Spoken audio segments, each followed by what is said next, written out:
Donc, CityDev, Bruxelles, un cousin un peu du BRS. Donc, vous avez entendu tout ce qui s'est dit. Enfin, vous connaissez déjà un peu le modèle. Est-ce que vous pouvez, rapidement, parce qu'on n'a pas énormément de temps et je sais que vous êtes très bavard, nous exposer ce qu'est CityDev Bruxelles et votre modèle qui s'est développé, alors je commence à le dire, mais vous allez le préciser, dans un contexte tout à fait différent qui a été un contexte de déprise, vraiment de marché effondré, et dans lequel vous êtes venu injecter de l'argent et de l'ingénierie pour créer du logement. Et puis ensuite, vous allez raconter ce qui s'est passé. Oui, je vais essayer d'être très rapide. Et donc, merci. Donc, CityDev Brussels, en fait, bon, je vais m'adapter ici à la façon de s'exprimer. En fait, le vrai nom, c'est la SDRB. J'ai vu qu'il y avait une passion pour les acronymes dans ce pays. Donc, mais le problème, c'est qu'en Belgique, quand on fait un acronyme, surtout à Bruxelles, c'est SDRB comme Société de développement régional bruxellois, que Westelijk Ontwikkeling Maatschappij Bruxelles.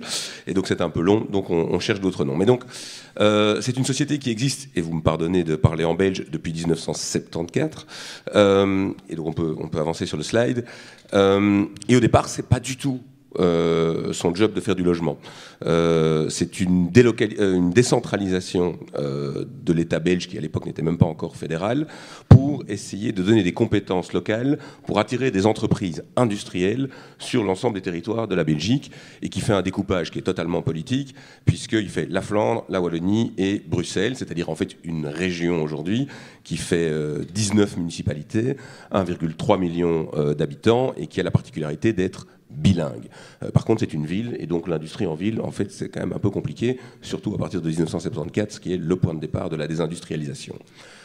Puis l'État fédéral, enfin la fédéralisation de la Belgique arrive, la région devient autonome, elle a son parlement, elle a son gouvernement, et elle se rend compte qu'elle a un problème, c'est qu'elle a un problème de périurbanisation un peu à la Los Angeles. C'est-à-dire qu'en fait, on a développé Bruxelles en poussant le pavillonnaire, les voitures individuelles, les frigos, les télévisions, et dans le centre-ville, on a rasé pour faire un downtown, des autoroutes urbaines, on a éventré la ville de part en part pour faire passer le train.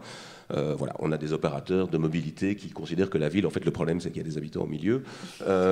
Mais bon, effectivement, il ne faut pas changer de gare quand on va de Paris à Amsterdam, ce qui n'est pas vrai quand nous allons vers le soleil de la Côte d'Azur. Donc, le problème de Bruxelles, c'est qu'elle perd des habitants au profit de sa périphérie. Bruxelles, c'est une région riche en termes de PIB par habitant, la 3e d'Europe. À l'époque où le Royaume-Uni était encore en Europe, on était après la City et le Luxembourg. Pourtant, si vous vous baladez dans Bruxelles, ça ne va pas vous sauter aux yeux que vous êtes au Luxembourg ou à la City. C'est une ville très duale, mais en réalité, la richesse, elle se trouve autour. Donc, quand vous faites le tour de la région, sans transport en commun, en Porsche Cayenne de préférence, vous allez voir où se trouve la richesse produite par la région bruxelloise. C'est une ville très duale aussi, et pas très grande, 160 km², donc c'est un petit peu plus grand que Paris intramuros, mais pas tellement plus, avec une densité de 7500 habitants par km², donc moins dense, mais dense quand même, c'est comparable à Milan, on va dire, et très très duale, puisque à 8 km de distance, vous allez avoir Uccle, qui est la commune dans laquelle vous allez trouver la boîte aux lettres de Bernard Arnault, ou en tout cas elle l'a été, et Molenbeek, dans laquelle vous allez avoir l'armoire de Salah Abdeslam. Et ça, c'est moins de 8 km.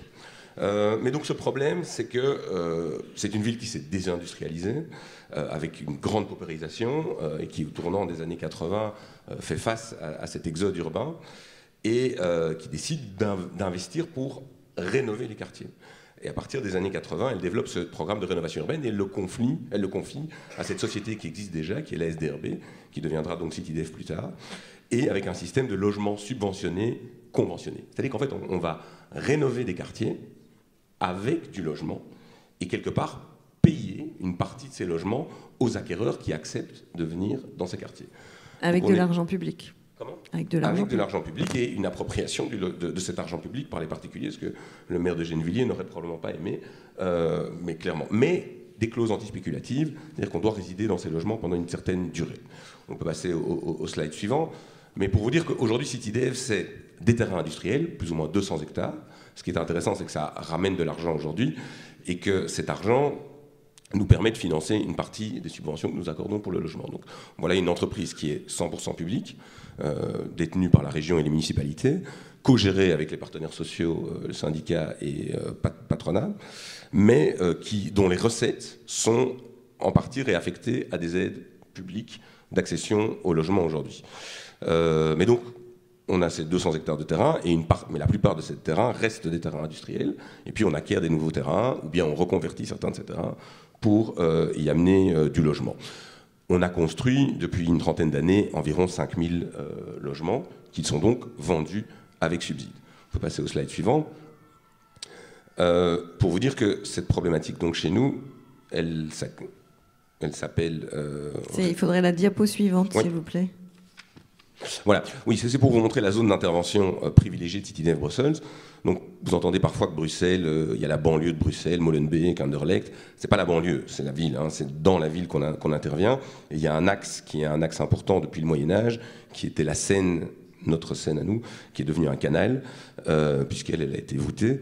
Et ce canal est l'endroit où se concentrent la plupart des activités industrielles. C'est là où s'est fixée la population active, travailleuse, ou aujourd'hui en recherche d'emploi, l'immigration également. Et donc ce sont ces zones-là qui sont des zones à reconvertir. Et il y a un plan canal depuis le début du XXIe siècle qui vise à reconvertir ces zones avec une idée de mixité. J'entendais aussi, encore une fois, le maire de Gennevilliers tout à l'heure nous dire oui, il faut garder les habitants, il ne faut pas les chasser, il ne faut pas non plus chasser l'activité économique.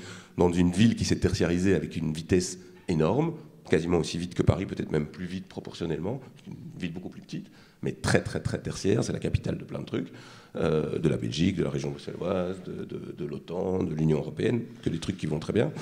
Mais donc il y a énormément de tertiaires, mais il faut aussi garder de l'activité productive et des emplois productifs et des services et des biens productifs. C'est là qu'on intervient, et ce plan canal, il vise vraiment à faire combiner les deux, à la fois du logement abordable, mais conserver l'activité productive. J'ai pas mal de slides qui vont le montrer à la fin, mais c'est un sujet qui est à la fois annexe, mais je pense intéressant. Mais donc si vous voulez, nous on est un développeur aménageur urbain qui utilise le logement comme outil de rénovation urbaine, mais qui aujourd'hui fait face à un nouveau phénomène, qui est un phénomène de crise du logement qui touche toutes les villes du monde, certainement dans une proportion différente à Bruxelles qu'à Paris.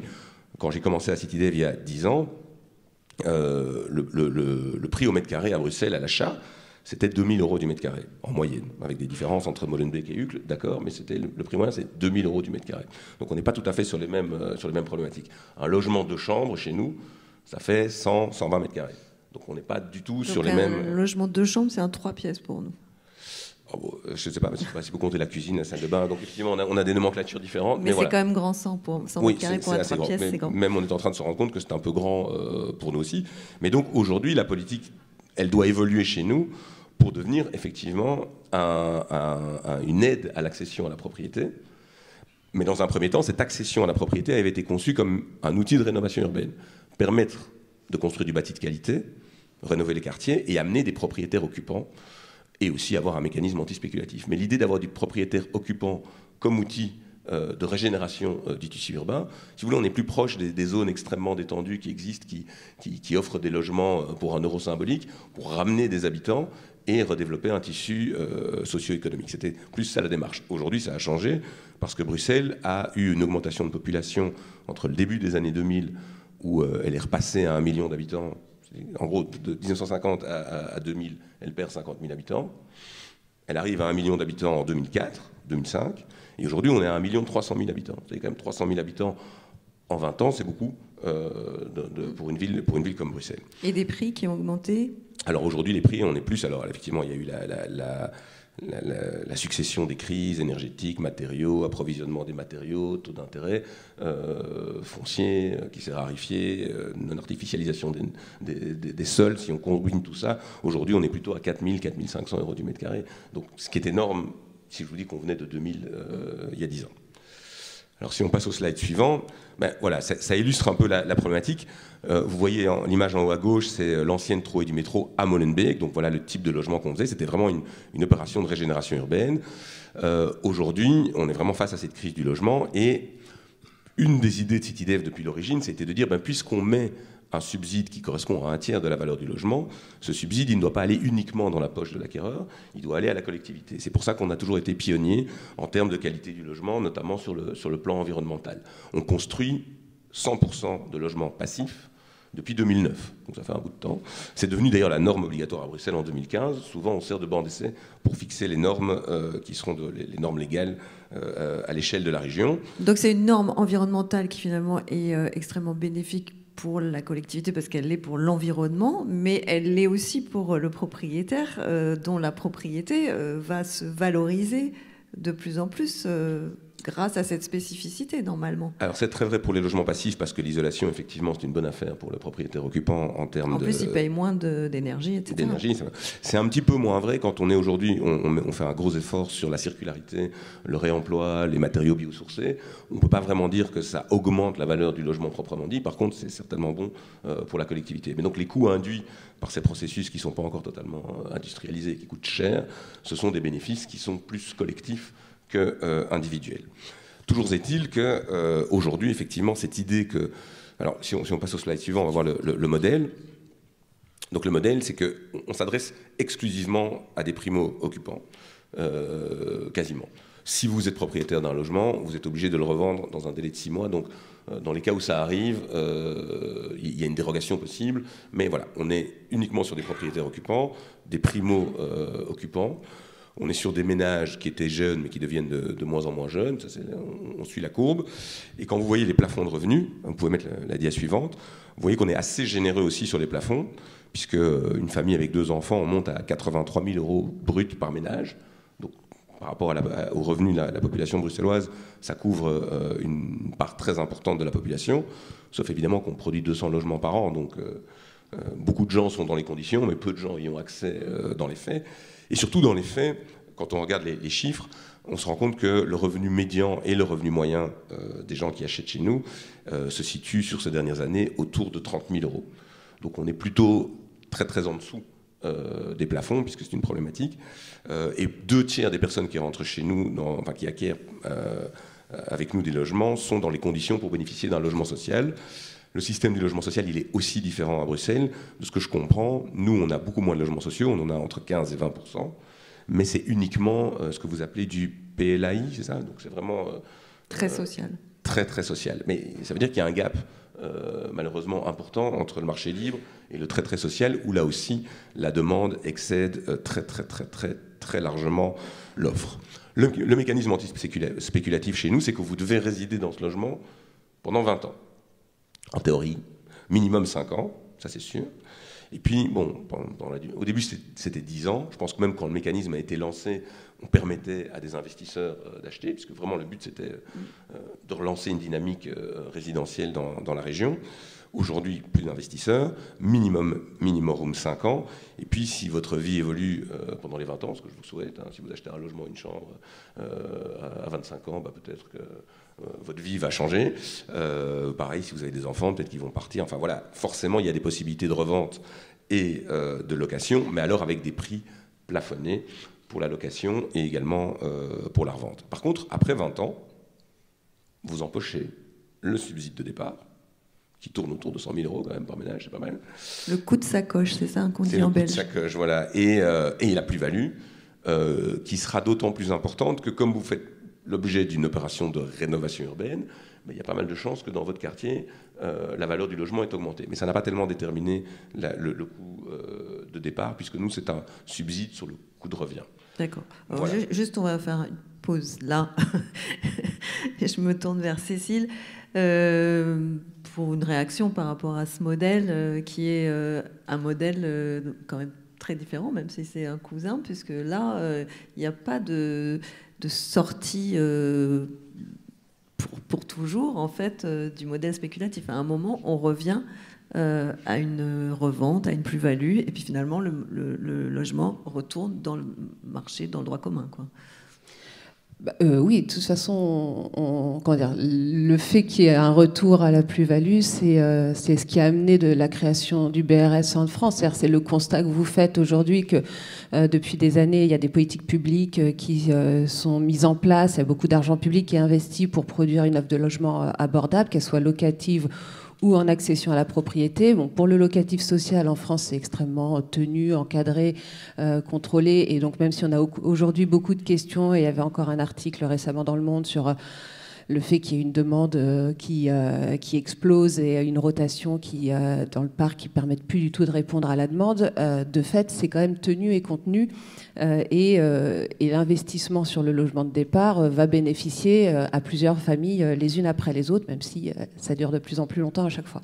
En revanche, sur l'accession à la propriété, tous les efforts qui ont été faits depuis des années ont effectivement amené à ce que cet argent, cette énergie investie par les opérateurs, à un moment ou un autre, effectivement, est empoché par un acquéreur et ça lui permet, pour le côté vertueux, on peut considérer que ça lui permet ce rattrapage de capital, et puis pour le côté pas vertueux, c'est de l'argent public et en fait privatisé et capté. Donc c'est quand même, je pense que c'est l'essence même de la création du BRS, qui était de prendre acte de du fait qu'on ne sache pas contrôler dans le temps long, quand on parle d'accession à la propriété en tout cas, l'investissement public.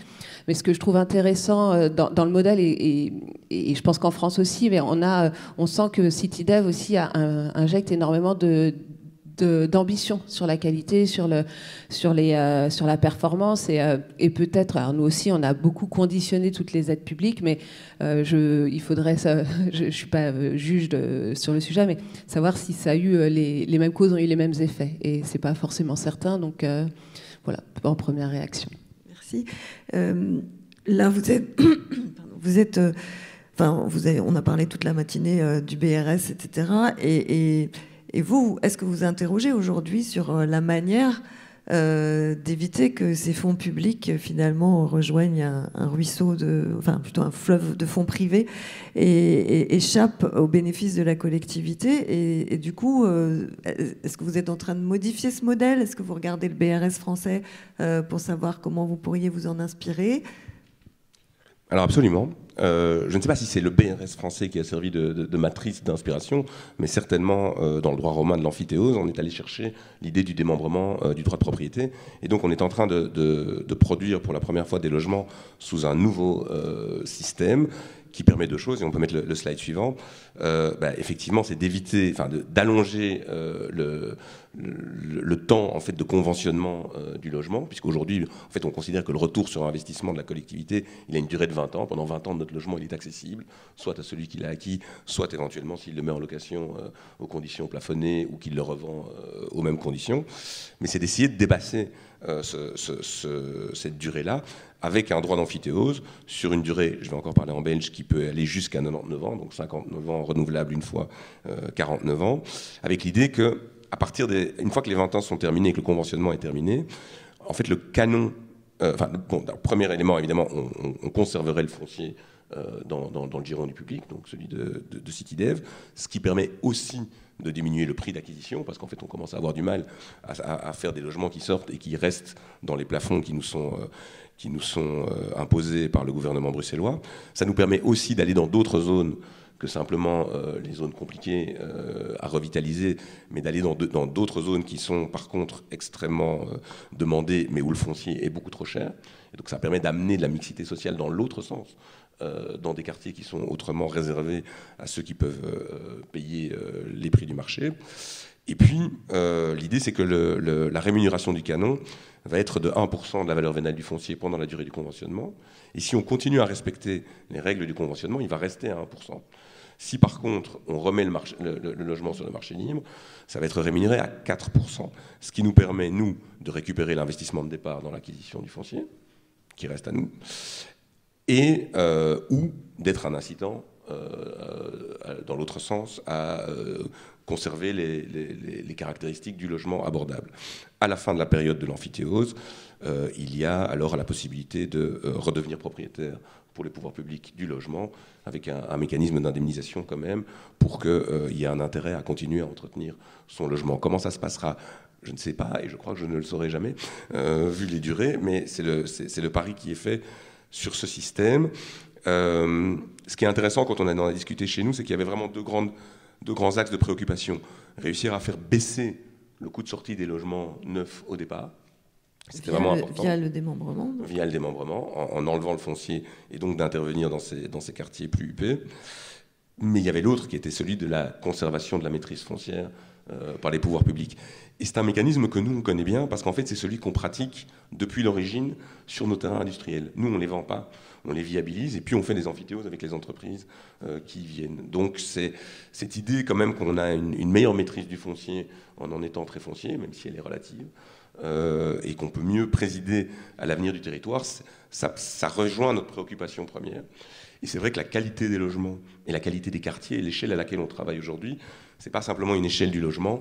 Souvent, on va produire les équipements annexes, les espaces publics, les écoles, les crèches, et beaucoup, et c'est je pense une série de slides que j'ai après, qui ne sont pas immédiatement liées à la problématique du logement, mais qui sont quand même importantes pour la ville, c'est celle de la mixité sociale et fonctionnelle. Si on peut voir les slides la prochaine.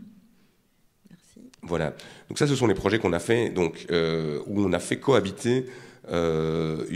C'était un ancien dépôt de bus. On a fait à la fois des logements, mais également un centre d'entreprise. Donc c'est des ateliers pour PME, avec aussi des surfaces administratives connexes. On peut tous les passer parce qu'on va voir l'évolution dans le temps. C'est notre quartier Tivoli Green City, qui est un quartier durable, dans lequel il y a du logement social, du logement acquisitif. Ici, vous voyez, c'est sur dalles. Voilà, les logements sont au-dessus des ateliers. Donc vraiment, vous avez 6000 m² d'ateliers de 500 à 250 m², et leur toiture sert de socle, c'est le cas aussi dans ce quartier-là, sert de socle pour les habitats, qui sont des habitats sociaux, des logements étudiants, des logements conventionnés. Alors là, ce sont des projets futurs, on le voit sur l'image parce qu'il fait beau. Non, celui-là, il existe, il vient de sortir de terre. C'est un vous voyez quand vous arrivez gare du Midi. Celui-là, par contre, il est encore en train d'être produit. Mais on voit que cette idée de mixité fonctionnelle, elle permet de réaliser la ville du quart d'heure, d'ancrer dans ces quartiers des activités qui sont bonnes pour le quartier, avoir des plombiers, des réparateurs, des fabricants de vélos, des microbrasseurs et des chocolatiers, parce qu'on est à Bruxelles. Ça permet aussi d'animer les rez-de-chaussée, ce qui n'est pas toujours possible à faire dans une ville comme Bruxelles, comme à Paris, avec uniquement du liseré commercial. Il n'y a pas une densité suffisante pour ça. Ça fournit de l'emploi différent que celui qu'on trouve dans le tertiaire. Et peut-être même, mais ça c'est un pari sur l'avenir, que ça va aussi constituer un phénomène d'encadrement de la gentrification. Puisque forcément, on nous fait des procès en gentrification. On peut même dire que c'était le point de départ, c'était une volonté de rénovation urbaine. Mais un quartier mixte comme celui-là, avec des logements moyens, des réparateurs, des menuisiers, voilà, c'est pas exactement une banlieue pavillonnaire dans laquelle on trouve des SUV, quoi. Merci. Cécile, on voit en fait qu'il y a plein de modèles qui se développent, d'essayer de maintenir une propriété qui ne va pas être spéculative, d'encadrer les prix du foncier, d'encadrer plein de modèles différents. Donc ça veut dire que cette idée d'encadrement, elle se banalise, elle devient partagée par plein d'acteurs, etc. Est-ce que le BRS doit aussi se banaliser comme ça? Est-ce que vous le voyez se banaliser?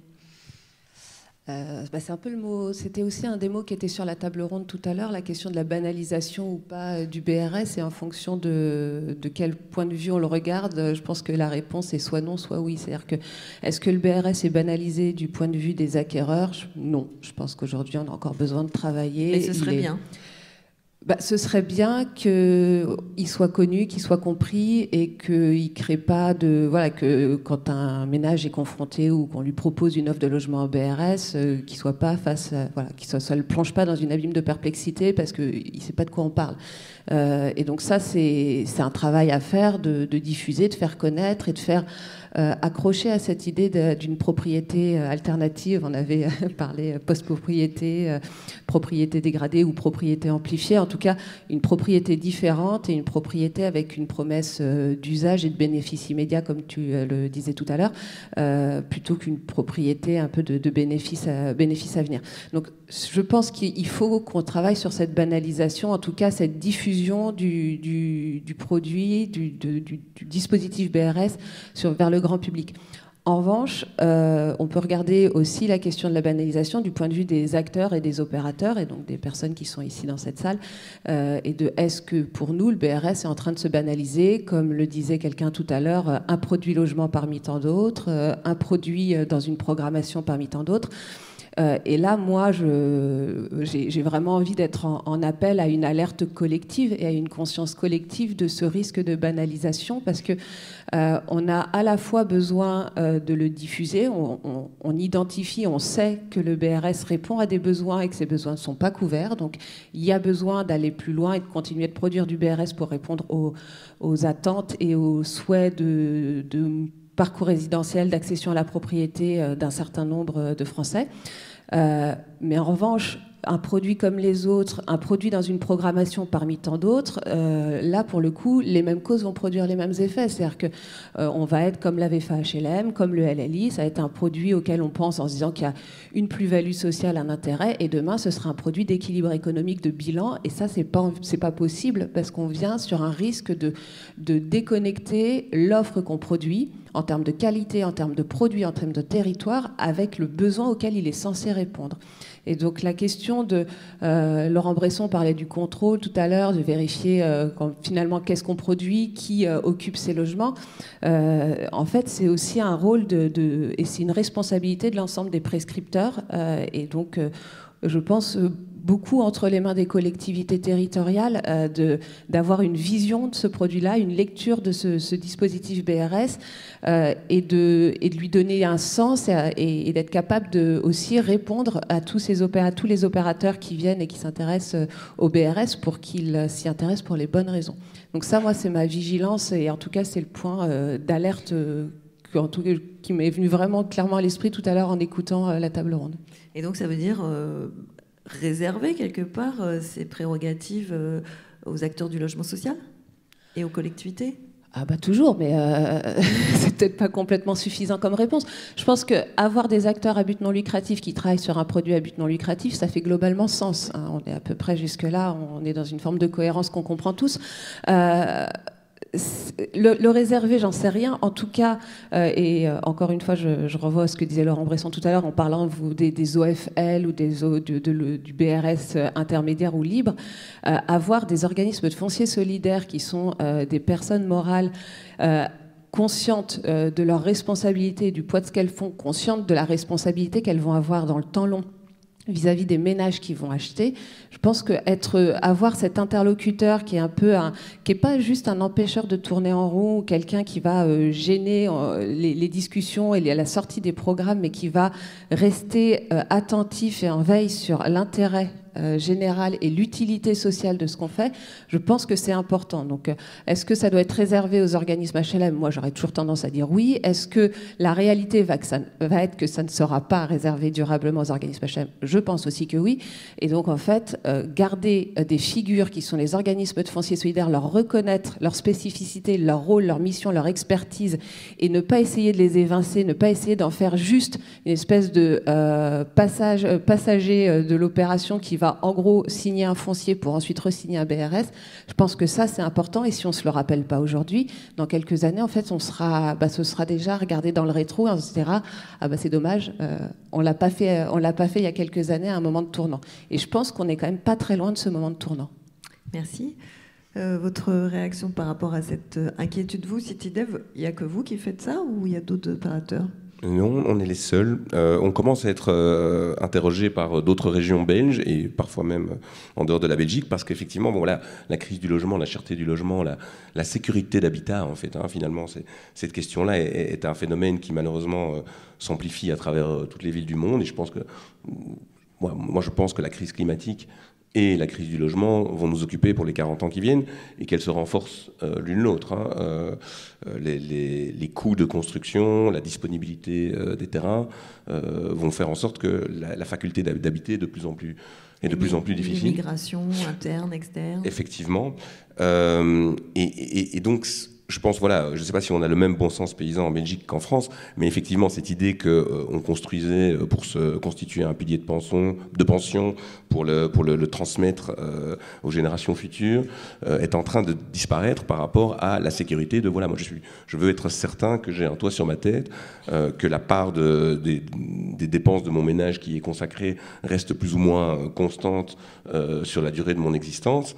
Et donc, effectivement, voilà, si on me parle avec des termes issus du latin pour parler d'amphithéose, c'est pas grave. Ce que je vois, c'est quelqu'un qui le disait, c'est combien ça me coûte à la fin du mois et quelle est ma sécurité d'existence à l'intérieur de ce logement. C'est important ce que vous dites, parce que vous avez dit est en train de disparaître. C'est super fort, hein, parce que ça veut dire que, en tout cas en France, nous, l'appétit pour la propriété, il est motivé par ce que vous avez dit, la transmission possible, la mise à l'abri, un certain nombre de choses qui sont effectivement remises en question par la situation contemporaine, à la fois économique et climatique d'ailleurs.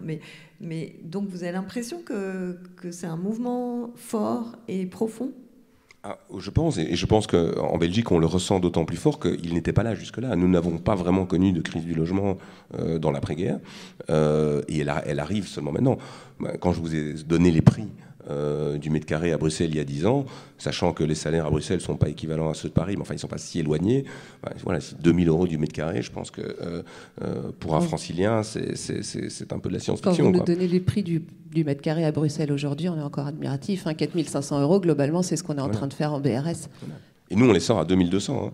Donc, bon, il faut avoir dans les plafonds de revenus. Donc, vous connaissez l'abonnement d'Italie, c'est 7000 € par an. Bon. Mais... non, mais pour être dans les choses auxquelles j'avais envie de réagir de ce que j'ai entendu tout à l'heure, moi, ce que je pense qui est clair, c'est qu'il n'y a pas un dispositif qui doit s'imposer par rapport aux autres. Il y a une pluralité de dispositifs qui doivent exister pour répondre à des situations différentes. Il y a la cherté du logement et la sécurité d'habiter qui est importante, mais il y a aussi la durabilité des quartiers qu'on construit. Avoir des cités dortoirs pas chères, c'est pas une solution non plus. Il faut être certain que le territoire soit capable de fournir les équipements qui vont avec, c'est-à-dire certainement les écoles, mais des espaces publics de qualité. Il y a la qualité du logement intrinsèque par rapport à la santé mentale. Nous, on construit aussi. Je vous ai dit qu'on avait été pionnier en matière de logement passif, mais tous les logements CityDev sont traversants depuis l'origine. Ils sont tous munis d'un espace privatif extérieur, une terrasse. Donc ce sont des standards minimaux de qualité. Mais il va falloir pouvoir répartir ces bienfaits de manière plus large, parce que 200 logements par an, c'est pas ça qui va résoudre la problématique de l'accès au logement à Bruxelles. Quand on veut être méchant avec nous, et parfois des promoteurs privés le sont parce qu'ils sont un peu en concurrence, ils nous disent c'est très bien votre truc, c'est un peu comme à Cuba, c'est gratuit pour tout le monde, mais il n'y en a pas. C'est vrai qu'il n'y en a pas assez. Donc effectivement, ce seul dispositif-là ne peut pas tout solutionner, et il va falloir équilibrer les mécanismes d'aide au logement. Mais ce qui est intéressant, je trouve, dans notre approche, enfin moi je la trouve intéressante, c'est que on est un aménageur qui ne s'occupe pas uniquement du logement. On s'occupe de logement, d'équipement, d'économie, d'espace public. Et c'est vraiment l'équilibre global du territoire, une fois qu'on est passé, qui permet de mesurer notre action. Et c'est très compliqué à mesurer.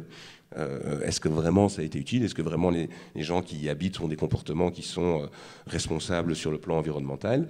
Alors, on a eu un quartier, c'est celui de Tivoli Green City, c'était un des slides antérieurs, qui a obtenu une certification BREEAM de 95%, qui en fait le quartier le plus durable au monde selon BREEAM. Mais on s'est dit, on ne va pas s'arrêter là. On va voir ce que ça donne maintenant. Il a été inauguré en 2019. Comment est-ce que les gens vivent aujourd'hui et quelle est leur consommation énergétique? Quels sont leurs comportements en matière de déchets, en matière de récupération des eaux? Est-ce que la mixité fonctionnelle et sociale a fonctionné? Est-ce que les espaces ont bien été appropriés?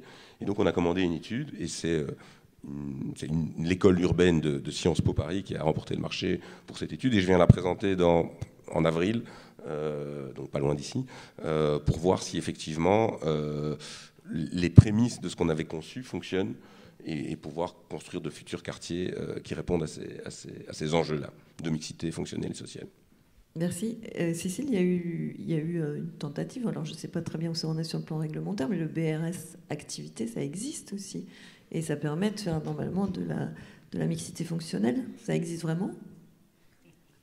Dans le code, oui. non, ça, non, je vais pas dire joker, mais pas loin. Non, je crois pas qu'il y ait encore, mais alors, sauf à ce que mes petits camarades me disent le contraire dans la salle, mais je pense pas qu'il y ait encore eu de BRS activité signée.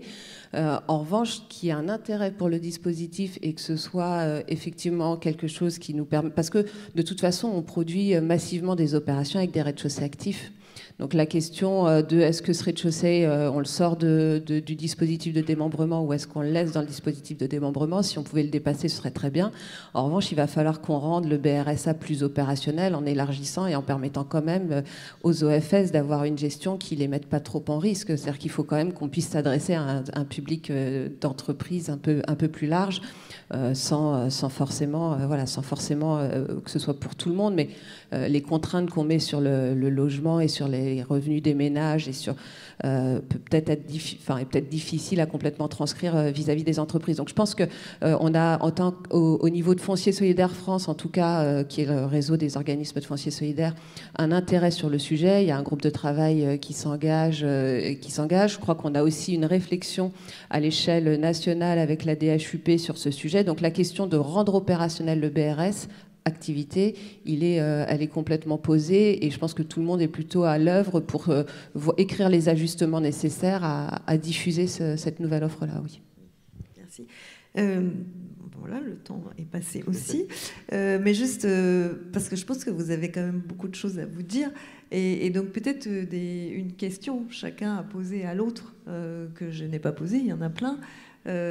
Sur peut-être une question de détail, d'ajustement ou d'inspiration. Qui commence ? Si je peux poser une question, moi je voulais savoir si le dispositif dont on espère, enfin, j'ai bien compris qu'il était dans une phase d'évaluation et de pérennisation et de généralisation et de banalisation potentielle, mais est-ce qu'il doit forcément être identique sur l'ensemble du territoire ou est-ce qu'il doit être ciblé selon vous?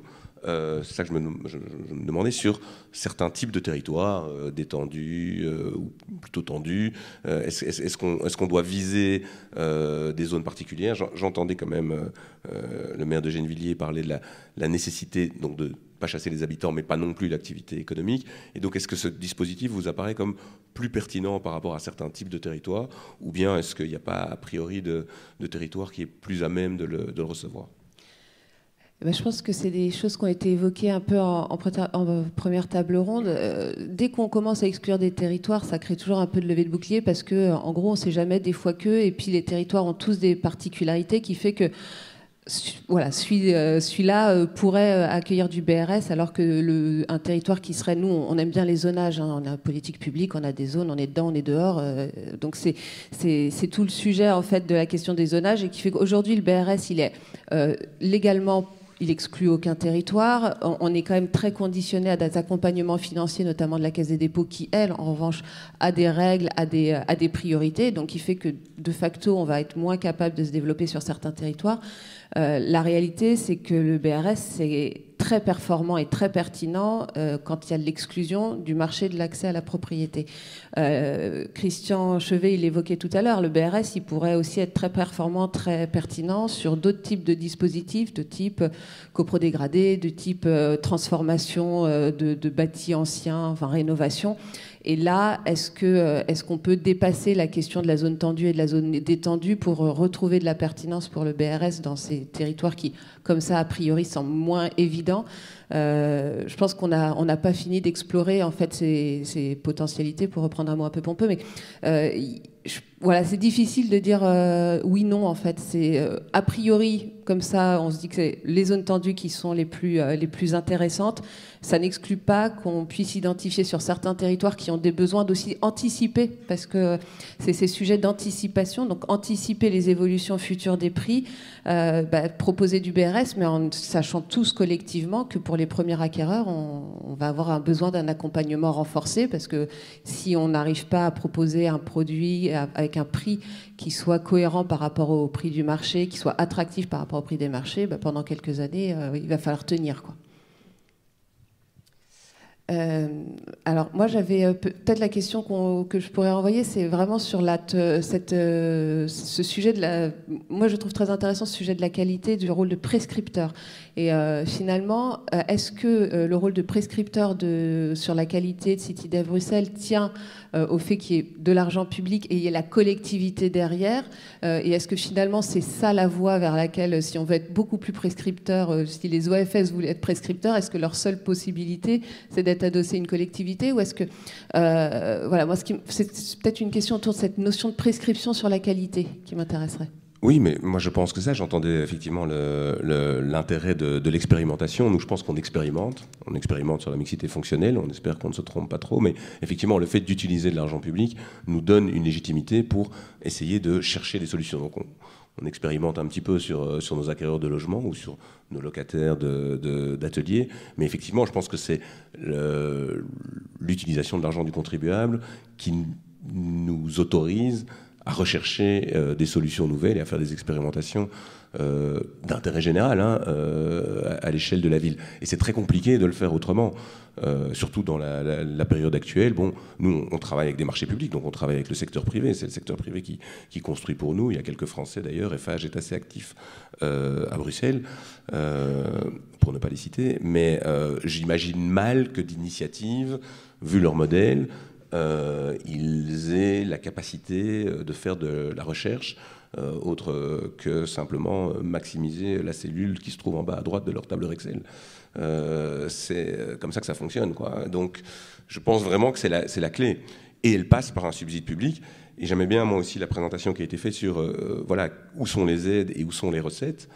Il est clair que nous, notre modèle, il n'est pas rentable. Hein. Je veux dire, chaque mètre carré qu'on construit coûte à la collectivité. Enfin, à la collectivité, il coûte à CityDev. Voilà. Et l'argent que la collectivité donne à CityDev pour le faire. Par contre, effectivement, il produit des recettes foncières, des recettes fiscales. Ce n'est pas la même fiscalité immobilière en Belgique qu'en France, mais enfin, il y a globalement des similitudes en matière de TVA et ce que vous appelez la taxe foncière, qui est le précompte immobilier chez nous, mais qui servent au territoire proprement dit. Le fait d'avoir des propriétaires occupants, c'est pas la même chose qu'à d'avoir des allocataires sociaux qui vivent dans des PLAI qui en fait coûtent plus à la collectivité qu'ils ne lui rapportent. Donc c'est ça qui est intéressant, c'est cette finalement qui met l'argent et qui en est le bénéficiaire. Et globalement, tout ce qu'on fait à CityDev, que ce soit lorsqu'on fait du logement, quand on fait des écoquartiers ou quand on fait des équipements, c'est l'idée derrière de servir le territoire. Donc finalement, le territoire est servi davantage que le propriétaire qui lui aussi en bénéficie. Mais finalement, l'avantage collectif est plus important. C'est la philosophie, en tout cas, qui est à l'ADN de départ de CityDev, oui. Très bien, merci beaucoup. Non, mais je pense que c'est c'est aussi la philosophie. Ça peut être la philosophie du BRS. Moi, je maintiens que ça doit être la philosophie du BRS et que de servir le territoire. Non, parce que tu dis c'est plus servi. Et moi, je pense que c'est servi. En fait, on est au service d'un territoire pour loger ses habitants ou en tout cas des ménages sous plafond de ressources. Et c'est cette combinaison, c'est-à-dire c'est pas l'un ou l'autre, c'est les deux en même temps. Et on voit qu'il y a beaucoup d'OFS de collectivités qui se sont développées, il y a des organismes HLM, il y a d'autres OFS. Et nous, notre particularité d'OFS coopérative, c'est d'être l'OFS de plusieurs collectivités, c'est d'être l'OFS de toutes les collectivités qui veulent du BRS et qui veulent un peu justement se reprendre un peu le pouvoir sur ce qui va être produit sur leur territoire. Donc je me dis juste que ça milite assez pour ce modèle coopératif et cette place donnée aux collectivités, parce que c'est en se réappropriant l'outil aussi du BRS qu'on pourra ensemble contrôler à qui il sert. Oui, si vous avez encore un mot. Mais une petite exclue, alors, puisque voilà, c'est pas encore officiel, on est en train de faire des recherches sur le sujet, et donc personne n'est au courant en Belgique, donc ne l'ébruitez pas. Mais on recherche un modèle alternatif qui serait un modèle de copropriété publique-privée. C'est-à-dire qu'en fait, plutôt que d'injecter un subside à fond perdu ou éventuellement même de démembrer le sol des briques, on pourrait faire les deux. On pourrait imaginer qu'on rentre en copropriété des appartements qu'on construit à 30%. Ce qui veut dire qu'avec un partage, enfin le Code civil le permet aujourd'hui, c'est-à-dire que les charges de copropriété seraient exclusivement sur le dos du propriétaire occupant. Par contre, la jouissance également. Mais en cas de revente, on serait à la manœuvre pour à la fois être certain qu'on encadre bien le mécanisme de revente à des tarifs qui seraient prédéfinis, et en cas de plus-value, elle se partagerait. Voilà. Donc voilà, cette idée de copropriété est intéressante. Elle a un autre avantage, c'est qu'elle permet aussi de ne pas engager la dette de l'État, puisque dans le SEC européen, lorsqu'on acquiert des bâtiments, en fait, on ne s'endette pas. Donc, ce serait de l'argent qui ne viendrait pas aggraver le déficit public. Et Dieu sait que c'est un sujet important quand on est une collectivité publique. Voilà.